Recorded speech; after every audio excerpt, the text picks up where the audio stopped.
What's going on, everyone? This is Sheets, and we're going to be doing something a little bit different this week for the UFC lineup construction video. First of all, we're going to be doing it a little bit earlier than normal. We usually do it late at night, the night before. But because the slate starts actually at 9 a.m., I was hoping to be able to do it a little bit earlier, which fortunately I'm able to do because, quite honestly, I do have all the numbers I need. I'm very, very confident with the projections, very confident with the ownership projections, and we can get right into doing some building. The other thing that I'm doing is I'm doing this live, and so what that means is that I can open it up to some questions if people have them. The other thing that we might have today, we might have a couple of people popping in here. I'm just kind of unsure whether they're going to make it. Because what I'm going to be doing is I'm going to be building with a couple of different tools. I'm going to use SaberSim as usual, and also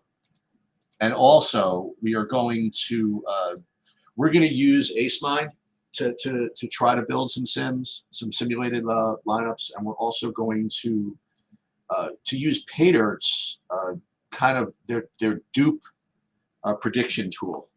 That's the best. That's not actually what it's called, but James from PayDirt has some incredible tools, and one of them is a portfolio manager tool, which, among other things, can predict duplication. So we're gonna mess around with that.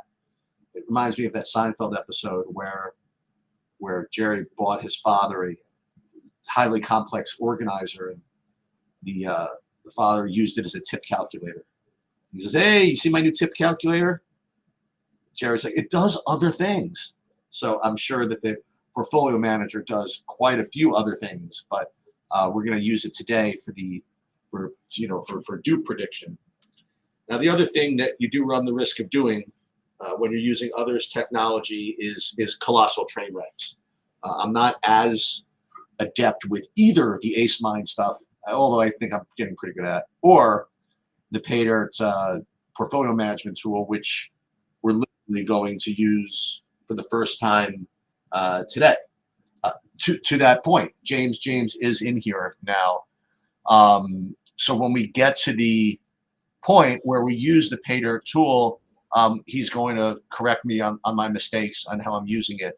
And I don't know if you heard the intro, but I think I encapsulated it pretty well, James, where it's kind of like Seinfeld's tip calculator. I'm using it as a dupe predictor, but I promise you it does like zillions of other things aside from that.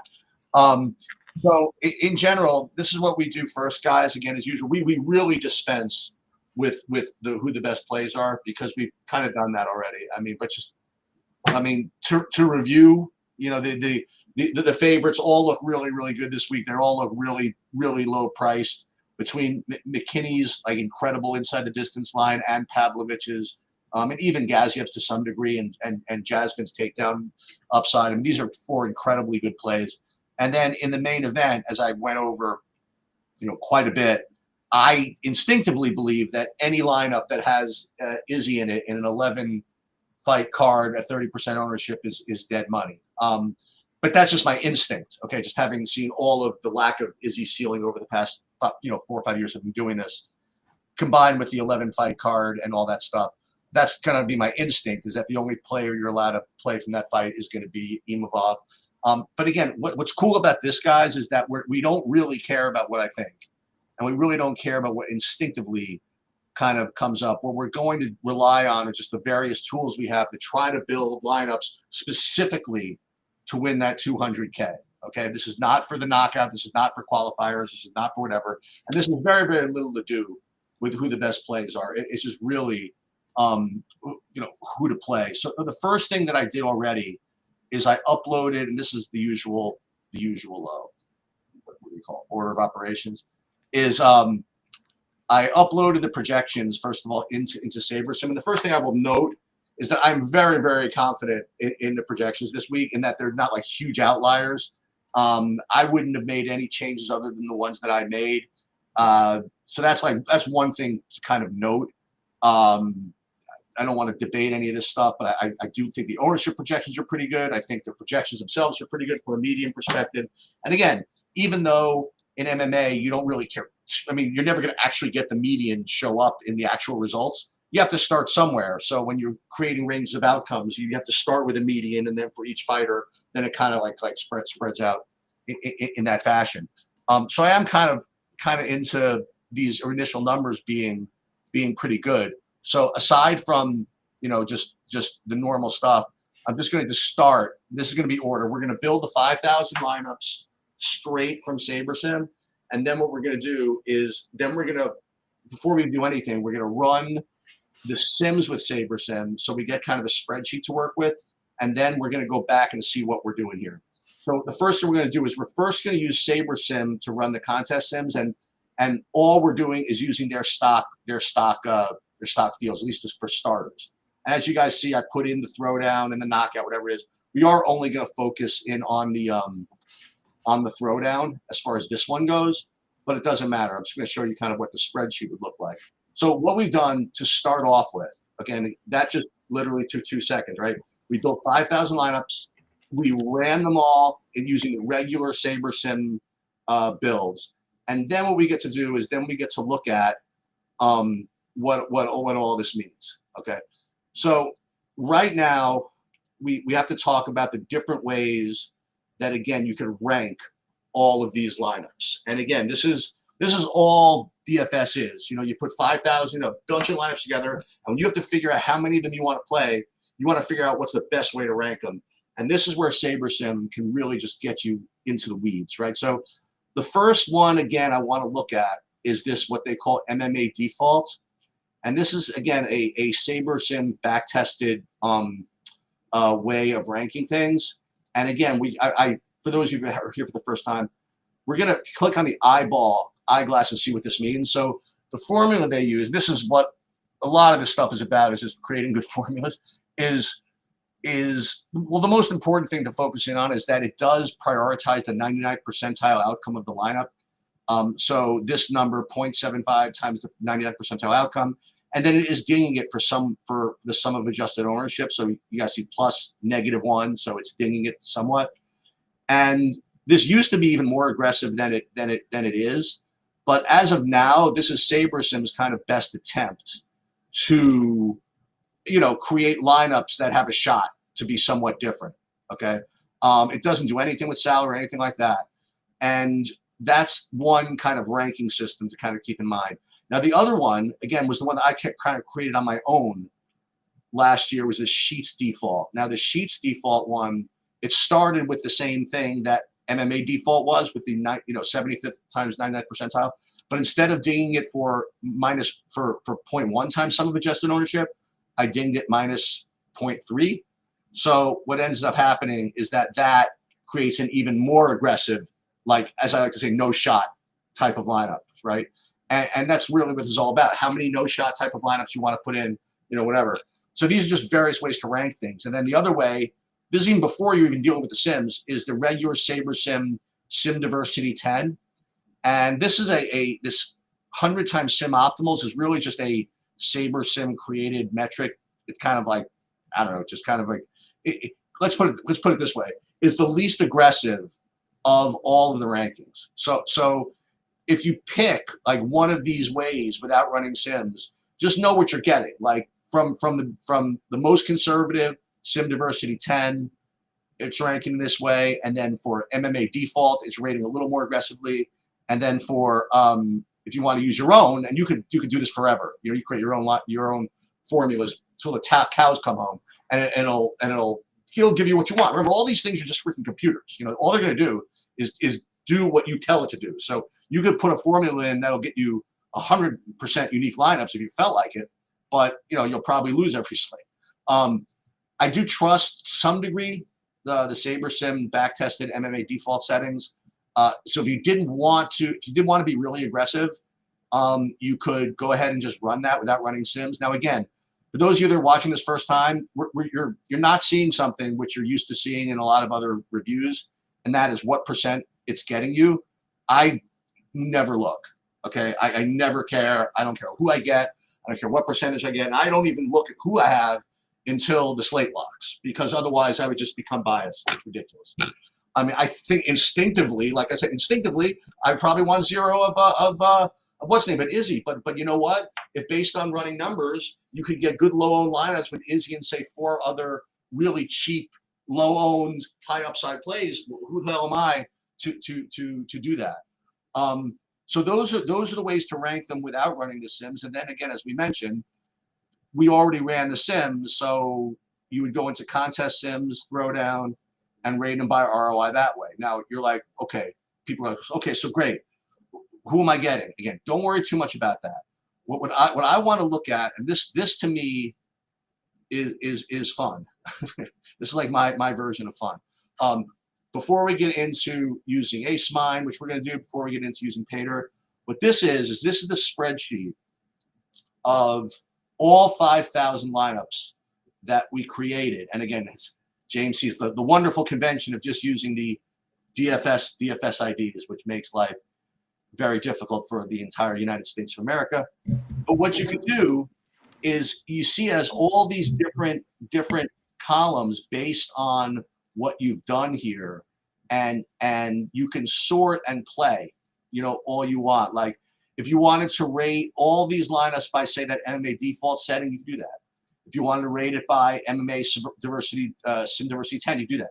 If you wanted to sort by geo mean, like you didn't want any one with a geo mean above a certain number, you could filter it that way.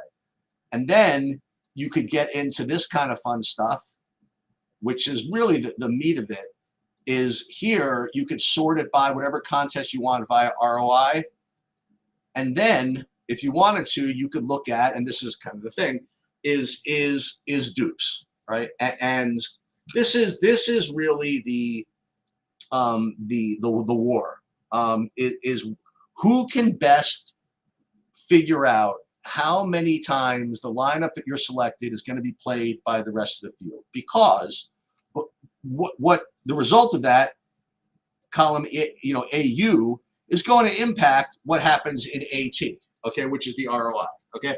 If your lineup's going to score a certain amount and you're the only one to have it, it's going to be better than if it scores the same amount when everybody else is going to have it. So what is kind of good to see, and this was, James, this is actually new for the SaberSim, at least when you sort now by ROI, you are getting at least what they think are low dupe lineups, okay? Like it never even was like that, okay? And you can sort through this for all of the, for all of the different, however you want, for all the different contests and things like that. So in a situation like this, the first thing I'll do is then like I can decide, do I want to play, say, 50 from MMA default, 50 from Sheets default, 50 from the Sims, 50 from whatever. And that technique has both pluses and minuses, okay?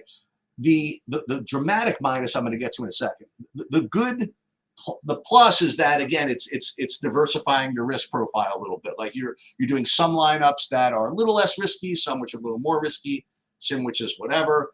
You're not paying attention to who you have, which in a way is good, but the big minus of doing it that way is that it really neglects the aspect of kind of portfolio management. Like I'm playing 150 lineups, right? But they don't know what each other one is, and when you have a sport like MMA, which is so predicated on like violent, like negative correlation, that you do want your lineups to know what the other one is playing, sort of. Like if you take the perfect example, let's say you have a fight where the winner, it's a pick'em fight, but the winner is guaranteed to score 1,000 points. You're going to want to have 100% of that. You're going to want to have one and then on the other side of it. And if you do it my way of just playing, just screwing around, playing 150 lineups, it's going to neglect that portfolio management aspect of it. So for now, what I do want to just kind of show, what this would look like. So if we're sorting by risk-adjusted ROI on a slate like this, you'd end up with this. So 66% McKinney, 47% Imavov, or whatever it is. I like to do this not so much to see who I have, but how it kind of changes when I go to different settings. Like this one, it doesn't really change all too much.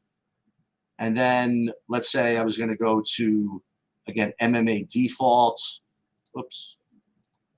I would go here, and then I would get, I mean, it changed a little bit, but not as much as I would have thought. And then if I go to Sheets default, probably changed a lot. Now I get like all this Izzy, I guess. And now I get 65% Rosenstruck. So this is why you don't really want to do this. You don't really want to look at who you have because it'll kind of give you a headache. But just to show you how the lineups you get are going to be completely dependent on what type of settings you use. So let's for now, let's just put in something just as an example. So let's put in an entire portfolio of, let's get out of pool for a second. Let's go back to my lineups. Let's put in an entire portfolio of by Sheets default, which is the most aggressive ones you could do. So we're going to save all these to the contest for now. And there's a reason why I'm uploading these. Because what I want to do is I want to test these myself for dupes, okay? Instead of just like relying on the SaberSim to do that, I want to test these for dupes myself. So what I'm going to use is I'm going to use James's portfolio manager to do that, okay? So because what you need to make this work, you need two things. You need a projections file, and it does have to some degree conform to a template, and a portfolio file where you upload your portfolios. Now, the projection file is extremely easy. Okay, this is the projection file, and as long as you conform to this, it should obtain this pretty easily. Now, these are three columns which are in there for slates where that exists, like position, team, captain ownership. And I was worrying if the absence of that was going to bother that, and it turns out it does not. Okay. So yeah, I was gonna say we're gonna find out. Yeah, I did actually test this yesterday. So we upload this to here, and what do we do? So did I put it in there? Oh, let's see. Browse file. Let's put it in here. Template. Open. You'll need to put in your CSV first.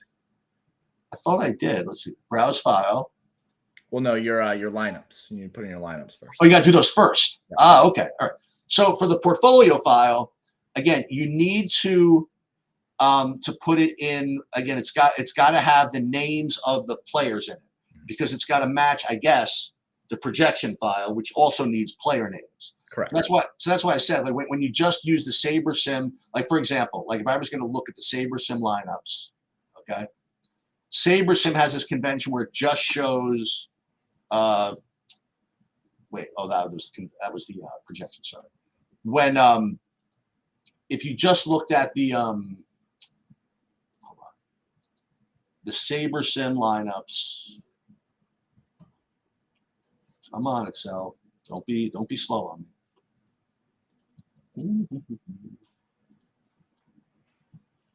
It's in here somewhere. Right. So it's going to look like this. Like all these, it's going to look like all those numbers, which is not going to help. But what I did was I put them into DraftKings from SaberSim. And if I do that, then I can get them out like this.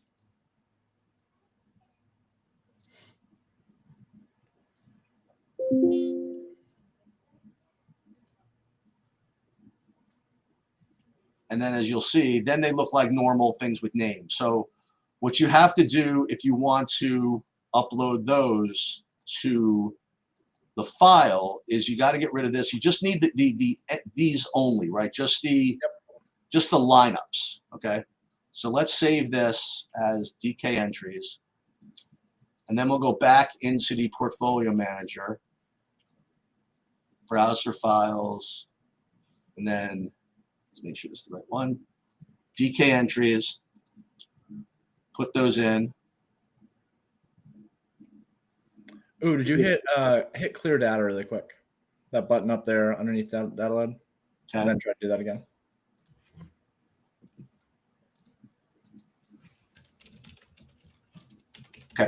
So you'll see that it all loaded, which is good news, right? Let's then go to projections file, and maybe that's why it wasn't picking that up in the first time. Yeah. So we'll go this, and there we go. So we're already in business, right? So we put in our projections, we put in the lineups that we want to look at, and then quick go into it. No, I know this. Now you go to manage portfolio. Quick thing on this really quick. When you do upload this, yes, if you say that you're using projections from a source that is not from your optimizer, if the names are different, underneath there's some name matching analysis, which will give you some other things that will be able to match names based on most likely search. So nice. Just a note on that. You can use separate files from different projections or aggregates or whatever if you want to, and it'll match for you. Okay. So now we go to manage portfolio and look at this. So now let's see if we can't, well, we have to be able to see this bigger, I guess. No, I know how to do that. Wait, you told me once. It's over here. How can we scroll? Top. At the top. Okay. So if you hover over the top right corner of that table, right next to max acceptable dupes, there you go. You can go full screen that. Excellent. There you go. So what this has done is it's taken remember, this is a computer, right? And it's been coded in certain ways. And then what we've done is we've told it what to look at. So we've said, these are the lineups. These are the salaries.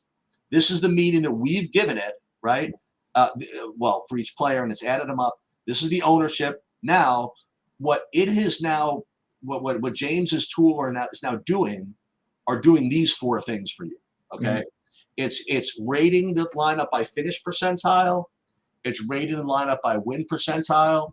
It's rating the lineup by lineup edge, which I can have you describe, and then it's also doing this, which is ranking them by dupes. Now you might think, oh my God, this is a pretty. How is it this low? Well, I know why it's this low, because I used the very most aggressive setting. Remember, guys, I used the Sheets default setting to kind of do this. What we're going to do next is we're going to upload the stuff with, say, using the SaberSim, the sim lineups, and see what those look like. But before we do that, what do these things mean? So what does lineup edge mean, I guess? So first off, with the dupes are actually affected by a couple different things. So if you minimize this table, click on that button to go back down to make it smaller. Over on the left side, you can actually see, so we have NFL selected here. It doesn't really matter. But the contest size matters here. So the dupe logic is going to be affected by the contest size. Okay. This is a default of 25,000 entries. So we could change this. Okay. Yeah, and you can change that to however many entries this contest is. Right. Okay. We're going to do that in a second. Let's see. We're going to do that in just a moment. Let's see what this is. Oh, 26,100. Hey, so yeah, okay. It's pretty close. So the other thing that you can do with this is also change the field strength. So the field strength is also going to change how many dupes you should expect to have. True. Based on the contest that we're in. So it's worth noting those things. The biggest driver is going to be contest size. Like if you change that contest size to say 100,000. Yep. Then you're going to see that the dupes are going to jump way up. Yep. If it's lower, obviously, if you're in a 500-man contest, then it's going to be considerably lower. But that's just worth noting. So the finishing percentiles, when I would go to live finals, what I would do is I would go into every single contest for every single qualifier. And I would break them down based on ownership, based on a couple different variables around the highest and lowest owned players, and then also based on the size of the contest. And what I developed was a formula that would tell me basically how often a player would finish in that contest in a certain finishing percentile range. So obviously, when you go and you do a breakdown of your top 1% finishes and stuff like that, right? That's as a pro, you have to care about how often you're finishing the top 1%. This formula tries to tell you where lineups are most likely to finish if they do well. This is not a formula that is trying to tell you that a lineup that has a low median is going to finish very well the median percent of the time, right? A lineup that has a low median can still have a very high finishing percentile simply because of the relative value offered by the lineup. So this one is very ownership affected. When you're thinking about the way that ownership is utilized in lineups and you're thinking about the way that lineups are constructed, this formula cares a lot about those things. Higher owned lineups are naturally going to finish in a lower finishing percentile than lower owned lineups. So it is adjusted for that in some way. It is. Yes. It's also got some really cool logic in there based on, like I said, highest and lowest owned players and how the lineup is constructed based on the ownership percentages that you have. So it's pretty slick formula. I have done a little bit of back testing on it. It's been pretty good. It has been especially good when it comes to smaller fields. So like I said, I used it for live finals so that I could make some assumptions about the way that players are playing. But it should extrapolate just fine towards larger fields as well. Okay, so hope everybody try to remember what this general thing looks like lineups around 22 percentile at the top, you know, dupes 5, 6 or whatever. And well, we could actually screenshot that, I guess, but we don't have to. So the next thing I want to do, let's do what I said I want to do. And then instead of using the that really aggressive thing, let's do the throwdown. So the throwdown simmed ROI should be like aggressive, okay? And it should be limiting dupes based on what I just showed, right? Because in that spreadsheet, if we go back to it,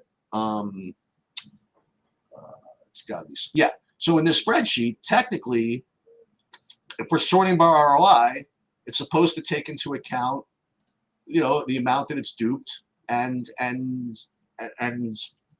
adjust for ROI that way. So, but let's just test it again. Let's take a completely unbiased formula / analysis, and let's analyze these lineups in James's portfolio analyzer. Now again, unfortunately, what I have to do, at least at this point, is upload them first, again for reasons we mentioned earlier, to DraftKings, and then we're going to go back and download them, and that's just to get them into this convention. Now, how do I? So let's go back. How do we go back to the? So you can just minimize this one. It'll be fine. The same way that you minimize the table, and then you'll go to data load and press the X's first. X. Kill both those, and then hit clear data. And then we just start over again. Right? Good.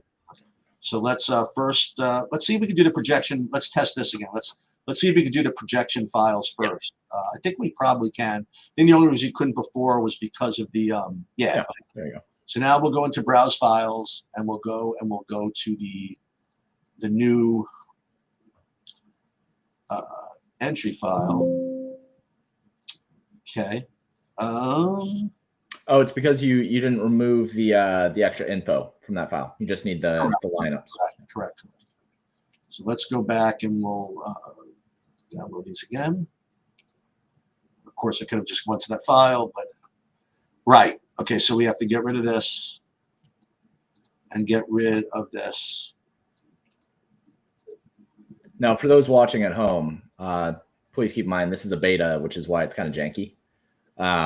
Yeah, I'll clean it up as soon as I'm ready to have it fully front facing. But you know, things like this where it's like it'll break if you don't remove certain columns. It's like, you know, it can be rough for now.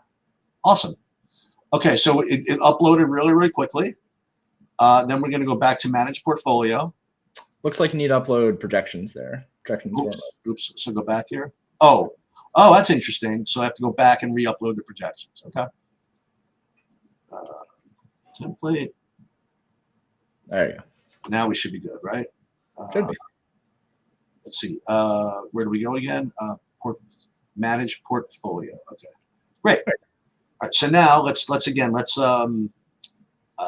see. Now you're getting some dupes. Right.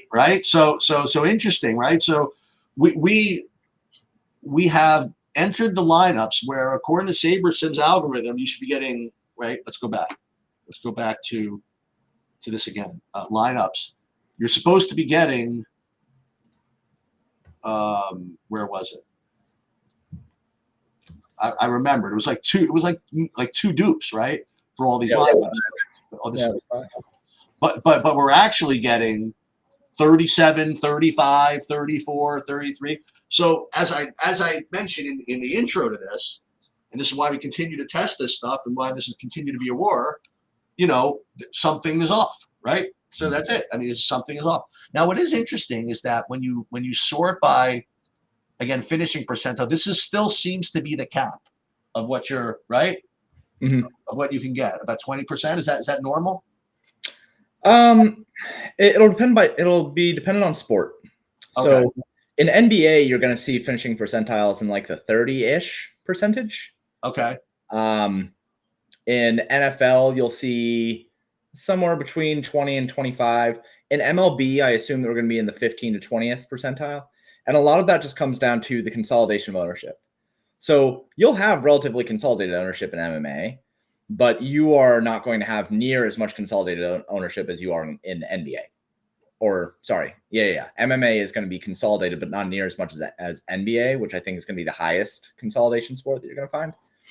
So typically, when you build out a lineup, and the other thing that this takes into account for is median, right? So a lineup that has a higher median is also going to finish a bit higher. So if you had a lineup that had a really high dupe count and really high ownership and like a really low median in comparison to local maxima, you would likely see the finishing percentile be somewhere like 35, 36, 37 percentile range. So one thing that, again, and I was thinking about this, that you could do if you didn't want to just continue to go, 150, because I don't have like 500 lineups on DraftKings that I can download. Yeah. But what I can do is keep on like importing new lineups of DraftKings, pull down those files and create a bigger, like a bigger file or whatever it is. And so that's one way. That's one way to kind of get around this. So what I am going to be doing, like for this slate, for example, is I'm probably going to do like some cross screening. You know what I mean? Like I'll probably just put like off, as many lineups as I can stomach that kind of rate well for me as far as ROI goes. And then I'll just use this, and you see maximum acceptable dupes. Like I guess if I wanted to do maximum acceptable dupes, say 10, let's see what happens. There it is, right? It's always a sweat to see if it actually works, right? But so you could do this. Now can I download this into like lineup format? Let's just see. Now, can I download this into, and is it going to keep the screen to have only 10 max acceptable dupes? Let's see. Let's see. It's always a sweat, right? Yeah, that was always fun, especially with a beta product. So, yeah, look at that, because it didn't take all 150. You only have 130 of them. So yeah. So we've already learned something today. No, I mean, seriously, this is what I do like at 2 a.m. the night before. Yeah. It's just blast through this and try to figure out the best way to mix and match like all these things. But this is a new screen, and one thing about it, I did a video earlier today, which I put up. It's on list. I'll show it to you about aggregating projections and how to analyze projections and stuff like that, and my different conventions. And one of the things that I talked about when you're like comparing like 7 different sets of projections is you have to have some acceptance that the projections you're starting with are somewhat credible, right? And you talk about different assumptions. Like one, you could technically assume that if a company or somebody has been around for like a long time and you've heard of them, there is some correlation between that and them being good. It's not determinative, but there is at least some correlation. But when you're dealing with these kind of like offbeat providers, like not offbeat providers, like offbeat analyses, like dupe analysis, like contest sims, where so much of what's going on is like in the background, right? So we're running this, and I'm coming up with this number, but we have no idea. I mean, right? But we have no idea where this is coming from. We have no idea, like the nuts and bolts of this. So at some level, you have to kind of just trust where these numbers are coming from.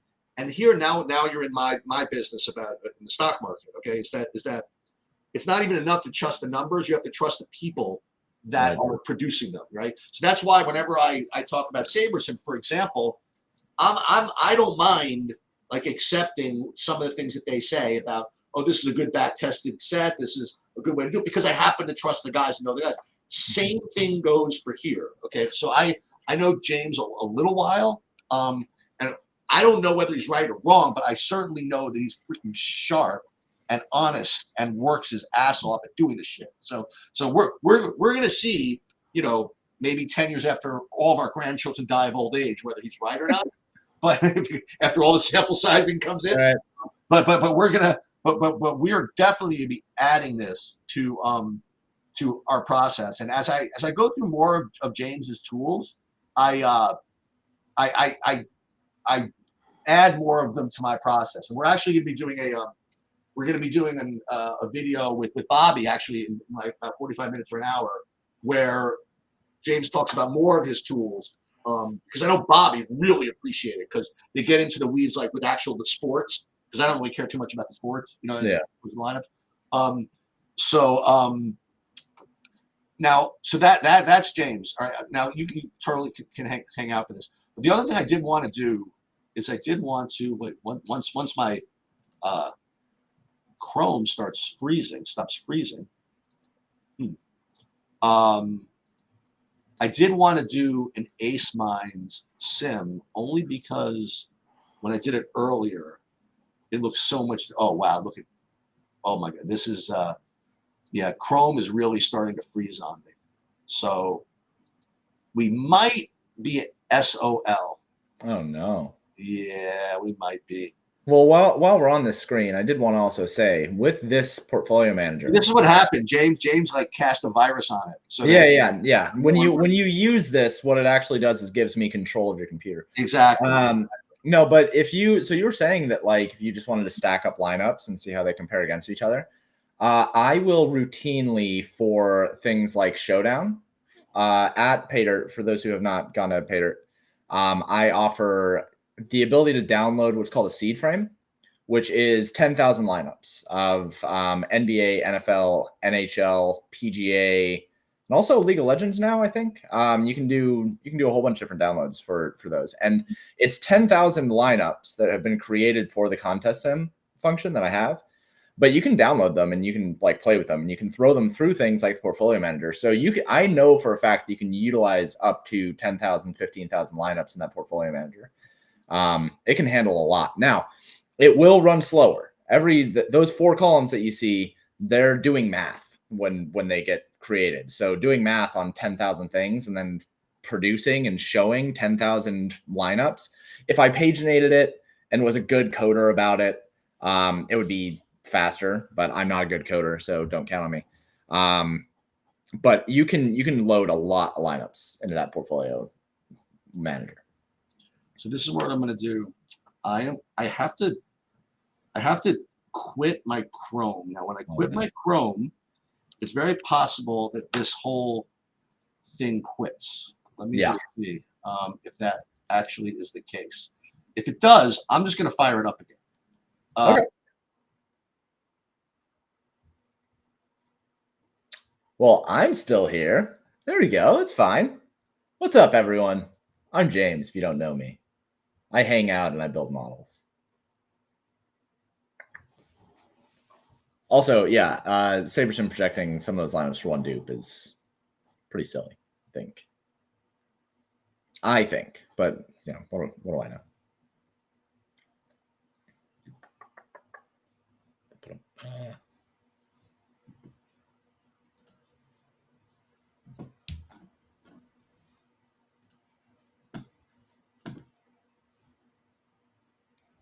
And do I have? There he is. Genius, right? Are we geniuses? I mean, I guess, yeah. I'm going to back out really quick so that you get control of the main screen again. No, I can still do that. Oh, can you just like do that? Sure, you can just do that. Okay. Yeah, there we go. Okay, that was less aggravating than could. Yeah, it wasn't too bad. Okay, so I have to say, listen. They don't mind when I don't want to say trash them, but when I do different things with them. Okay, so first of all, let me just see. Sometime not Showdown Classic, and I had this argument with them before, but we're gonna argue with them again. First thing we have to do with Ace Mine is we have to upload projections, which is fine, and they have their own template which I have to follow as well. So I am subscribing to that. There are two things that annoy me, and I'm gonna grill them about this. Is they require two, like a separate column for win probability and a separate column for KO probability. I know why they do that. Okay, maybe you can explain to me why they do that, because so before you do explain this, I did get Blaine on here and I asked him about. We spoke to him. I argued back and forth for like 15 minutes. Like, why do you have KO probability and not submission probability? He said, what do you mean? And I went back and forth and back and forth. It turns out he didn't know what I was talking about, and he basically he corrected himself in that what they mean by KO probability is actually finishing probability.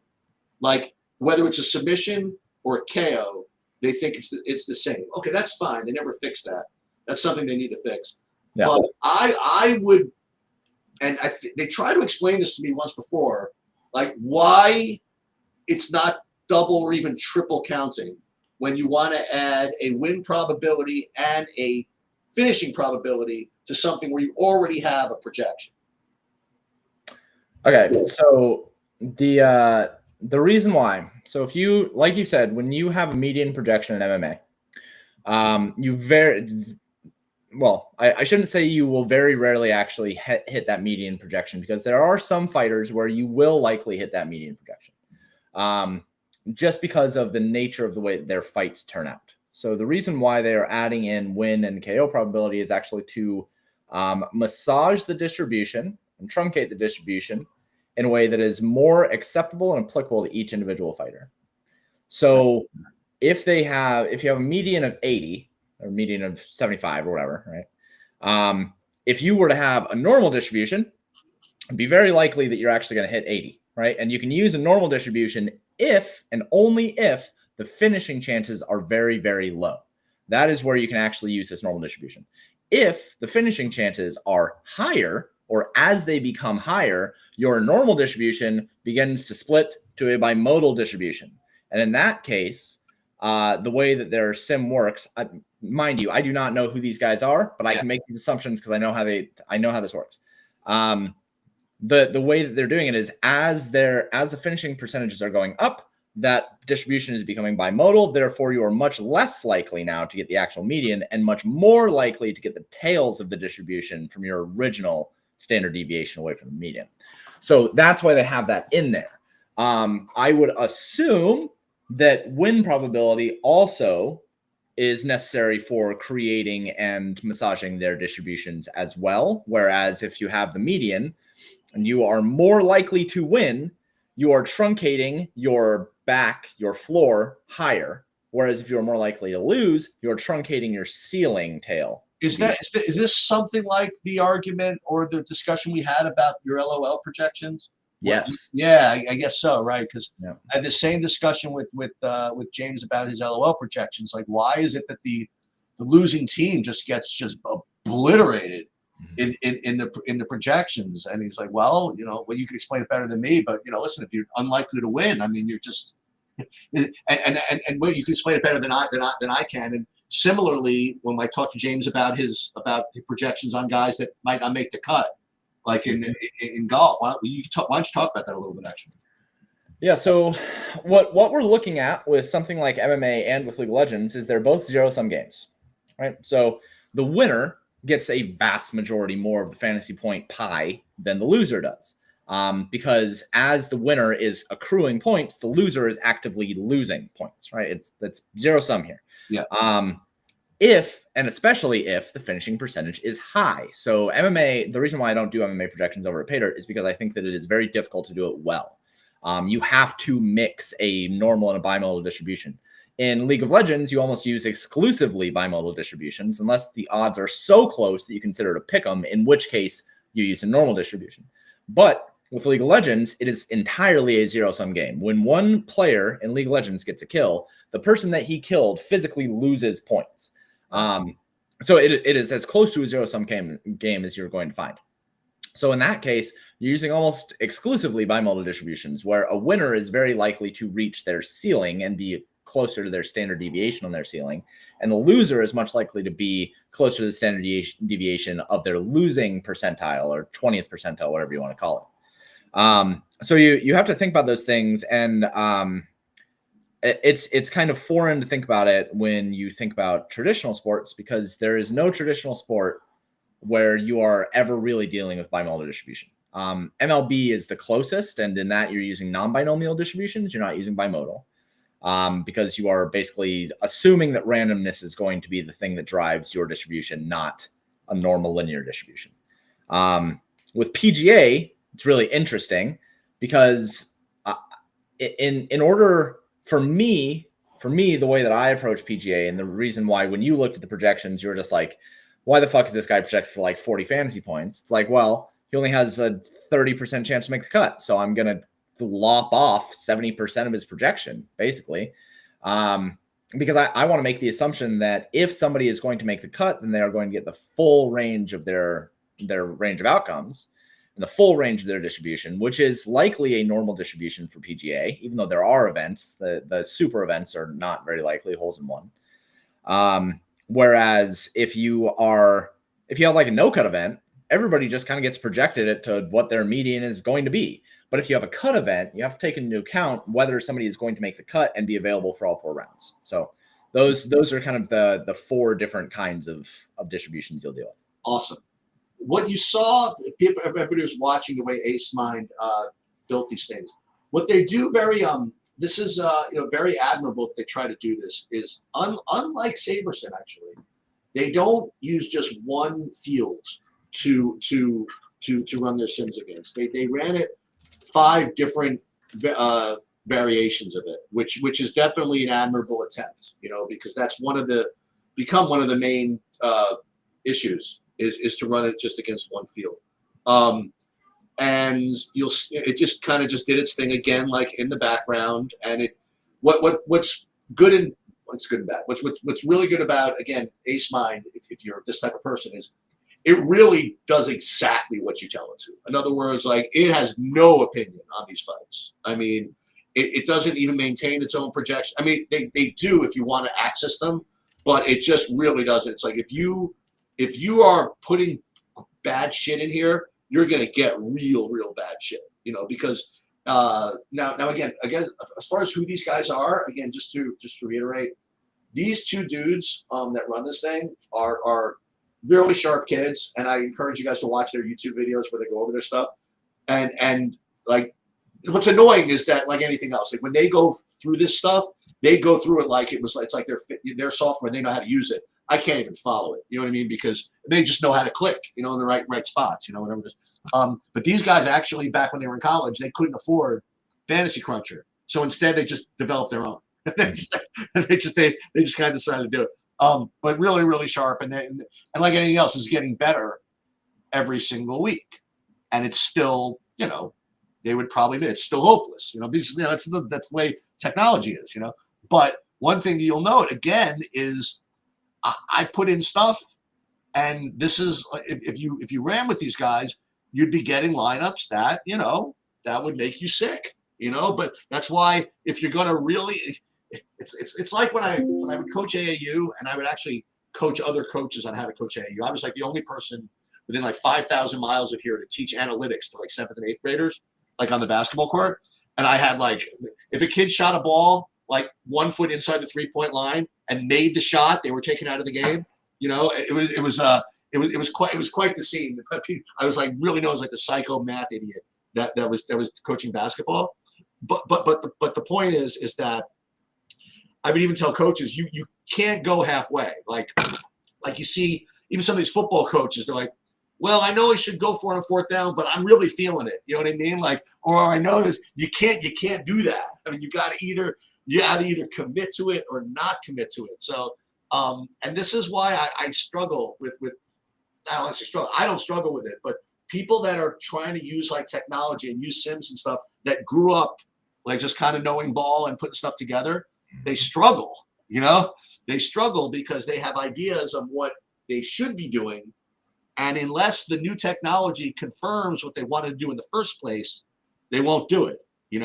And hey, but you know what? And even I got one just like him, and I got somebody just like this. You're going to be talking to in 40 minutes. Like Bobby forever, like would not. He's also not very technological, but I couldn't get him to run the Sims. I couldn't do whatever, and finally just started to do whatever. But if I gave him a lie detector test, he would still tell me that I'd rather just put my own shit in. You know what I mean? Yeah. And you know what? He's won $1 million more than I have in the last 3 weeks in NFL Classic. So what can I say? But the point is that if you are going to get into this kind of stuff, I really do think that it's all or nothing. I don't think that you should use these to say, "Ooh, here are the lineups I like. Let me see if they work well this way." And I know I think ETR does that. They listen, hey, you want us to sim this? Give us your favorite lineup. We'll sim it against the thing. Like, I don't know. I don't know about that. So again, you can access all these different tools, and I am going to continue to experiment with it. But my new addition to the process is whatever lineups I come up with, I'm going to run them through James's Duke calculator called Portfolio Manager. And I'm gonna screen out for some of them. And again, how do you judge results? Well, what am I trying to accomplish? I'm trying to accomplish getting low dupe lineups. So I don't really care how they do. I just care if what I'm scanning for is what results. Yeah. So I'm gonna be curious to see how this all kind of shakes out. Yeah. So for those of you that again they're watching these for the first time, everybody's always just disappointed. They think they're gonna come up with like who I'm playing. The thing is, I don't even know who I'm playing. And I mentioned it before, I'm not going to know who I'm playing. But one thing I did want to kind of display real quick, this is my own tool that I think it's important people have something like this. I mean, you probably just kind of do this automatically, but let's say that, let's go back to the old thing that I was doing, is I was going to try to take some lineups from some rating system and some from the other. What happens is, let's go back here, MMA, February 1st. Again, I closed Chrome, so it's yelling at me here. So let's say that these 158, whatever it is, and these are rated by how? These are by ROI. So let's say I wanted to do, say, 50 from this. And so let's say we'll take the top 50 from this. And we will save those. Let's say we'll just keep them here. We know what they are. And then let's say we want to take 50 from, say, MMA default, okay? And then we would download those to here, okay? And then let's say we want to take 50 from Sim Diversity 10 and download those, for example. So what if I just put all those 150, just put those in there? The problem is that it's possible that lineups appeared in both sets of screens. Yep. So you have to figure out a way to undupe your dupes. So when I have, it's like really funny. These are the things like I'm proud of. But you create this stuff in like 2 seconds. But I had this this dupe test calculator that I created. And what this does is I could put like a whole bunch of lineups in here, and if it sees that they're repeated, it'll take them out. Yeah. So I'm not going to show you how I do that, but needless to say, like you put all the lineups I just created into here, and then I remove duplicate lineups, and if there were any dupes, it would remove those. So that is, you could sort of do that in DraftKings as well, but I don't know. Like, so that's one caution that you have, is make sure you don't put the same types of lineups. That's helpful. It's important. Yeah. I should actually probably add that into the portfolio manager, because I currently don't do that.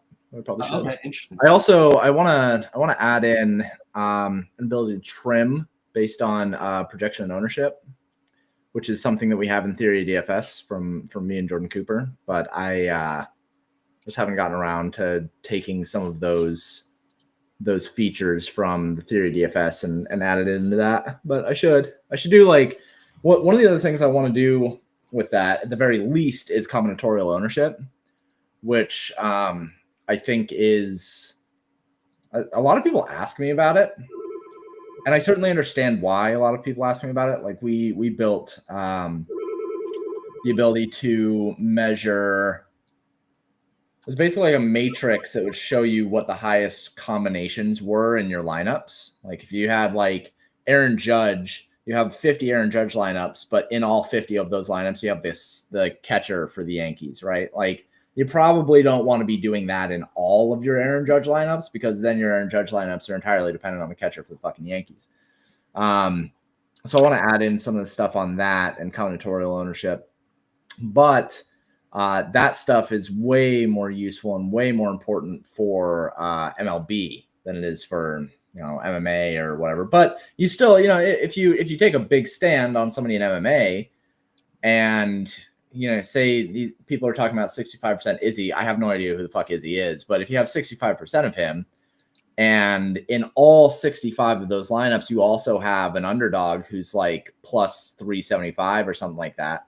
Maybe you want to reset that lineup set a little bit so you can remove that combination a little bit. It's fine to have an underdog with somebody who's a large favorite or whatever, but you don't want your entire subset of Izzy lineups to be dependent on a 350 dog, because then at that point your lineup's not even dependent on Izzy, it's dependent on the dog, which is a way lower percentile chance of actually getting there. So that kind of stuff is important, and I need to add that kind of stuff in. Well, again, and again, we talked about that. We talked about this quite a lot. Is you can't look at lineups from as well. You can't look at it just like 6 guys in lineups. I mean, you got to look at a lineup in and of itself. Like, so you see what I just did. So I just put all 150 of those lineups in 50, 50, 50. It seems as though 17 of those appeared in at least one. You know what I mean? So that's fine. So now we have 133, like, for example. And it's so funny. You know what I used to think? I used to do, I'm like, okay, you know what? If these 17 lineups show up in all 3 screens, they've got to be the best. Yeah, they're the best lineups, baby. You got to lock them in. That's right. So lock them in.